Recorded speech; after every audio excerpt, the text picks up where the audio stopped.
యోవేలు గ్రంథం 3వ అధ్యాయం.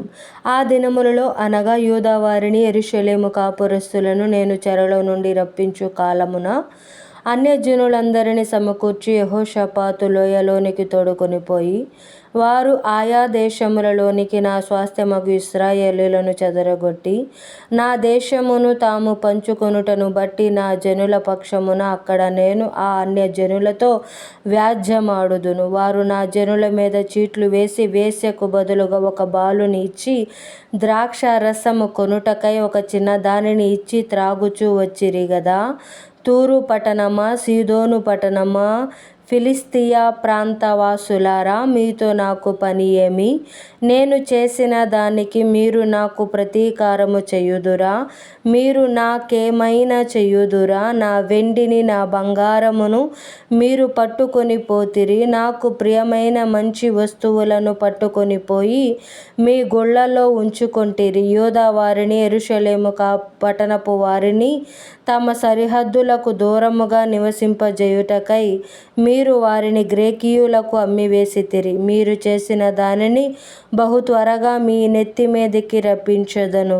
ఇదిగో, మీరు చేసిన దానిని మీ నెత్తి మీదికి రాజేయుదును. మీరు వారిని అమ్మి పంపివేసిన ఆయా స్థలములలో నుండి నేను వారిని రప్పింతును. మీ కుమారులను కుమార్తెలను యూదా వారికి అమ్మివేయింతును. వారు దూరముగా నివసించు జనులైన షెబాయీయులకు వారిని అమ్మివేతును. యెహోవా సెలవిచ్చిన మాట ఇదే. అన్యజనులకు ఈ సమాచారము ప్రకటన చేయుడి. యుద్ధము ప్రతిష్ఠించుడి, బలాఢ్యులను రేపుడి. యోధులందరూ సిద్ధపడి రావలెను. మీ కర్రలు చెడగొట్టి ఖడ్గములు చేయుడి. మీ పోటకత్తులు చెడగొట్టి ఈటెలు చేయుడి. బలహీనుడు నేను బలాఢ్యుడను అనుకొనవలెను. బలహీనుడు నేను బలాఢ్యుడను అనుకొనవలెను.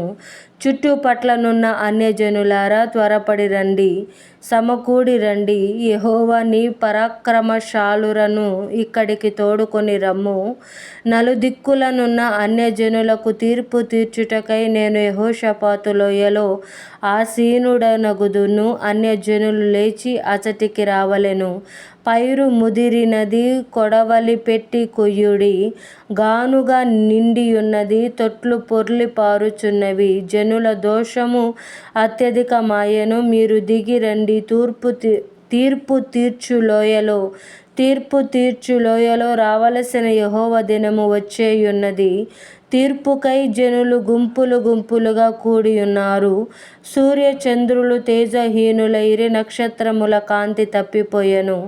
యెహోవా సీయోనులో నుండి గర్జించుచున్నాడు, యెరూషలేములో నుండి తన స్వరము వినబడజేయుచున్నాడు. భూమి ఆకాశములు వణుకుచున్నవి. అయితే యెహోవా తన జనులకు ఆశ్రయమగును, ఇశ్రాయేలీయులకు దుర్గముగా ఉండును. అన్యులిక మీదట దానిలో సంచరింపకుండా యెరూషలేము పరిశుద్ధ పట్టణముగా ఉండును. మీ దేవుడనైన యెహోవాను నేనే. నాకు ప్రతిష్ఠితమగు సీయోను పర్వతమందు నివసించుచున్నానని మీరు తెలిసికొందురు. ఆ దినమందు పర్వతములలో నుండి క్రొత్త ద్రాక్షారసము పారును, కొండలలో నుండి పాలు ప్రవహించును. యూదా నదులన్నిటిలో నీళ్లు పారును. నీటి ఊట యెహోవా మందిరములో నుండి ఉబికి పారి హిత్తీము లోయను తడుపును. ఐగుప్తీయులను ఎదోమీయులను యూదా వారి మీద బలాత్కారము చేసి తమ తమ దేశములలో నిర్దోషులగు వారికి ప్రాణహాని కలగజేసిరి గనుక ఐగుప్తు దేశము పాడగును, ఎదోము దేశము నిర్జనమైన ఎడారిగా నుండును. ఇలాగున నేను ఇంతకు ముందు ప్రతీకారము చేయని ప్రాణదోషమునకై ప్రతీకారము చేయుదును. అయితే యూదా దేశములు నివాసులు నిత్యముందురు, తరతరములకు యెరూషలేము నివాసముగా నుండును. యెహోవా సీయోనులో నివాసిగా వసించును.